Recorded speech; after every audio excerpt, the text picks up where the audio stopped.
করা যাবে, কিন্তু লক্ষ্য করা গেছে 1 তারিখে আমাদেরকে নিষিদ্ধ করেছে। 4 দিনের ব্যবধানে আমাদের নিষিদ্ধের ফল হচ্ছে সরকার শুধু পদত্যাগ করে নাই, তাকে দেশটাকেও বাধ্য করতে হয়েছে।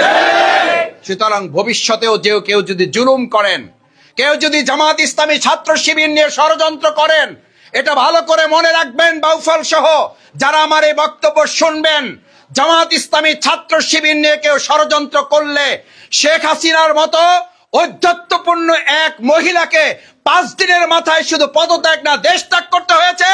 ভবিষ্যতে আমাদের নিয়ে কেউ ষড়যন্ত্র করলে 5 দিনও লাগবে না, 5 মিনিটের মাথায় আল্লাহর ফয়সালায় তাদেরকে হয়তো তার চেয়ে ভয়াবহ পরিণতির মুখে পড়তে হবে। কারণ বাংলাদেশ জামাত ইসলামী কোনো মানুষের কথা বলে না, মানুষের আন্দোলন করে না। আমরা যে আল্লাহর কথা বলি সে আল্লাহ হচ্ছেন ইন্নাল্লাহা আলা কুল্লি শাইইন কাদির। আমরা দুর্বল, কিন্তু আমরা যে আল্লাহর কাজ করি সে আল্লাহ হচ্ছেন শক্তিশালী। সেজন্য আমরা আমাদের শ্রদ্ধাভাজন মাকে সামনে রেখে বলছি এই কথা যে আমরা মাস্টার মাইন্ড বলি না, আমরা এই আন্দোলনে সব করেছি এটা বলি না, এবং আমরা এটাও বলি না আমাদের এই শহীদ আশিকুর রহমান হৃদয়, আপনারা জানেন তিনি এখানকার বাংলাদেশ শ্রমিক কল্যাণ ফেডারেশনে ভাইদের সাথে তার আত্মার সম্পর্ক ছিল।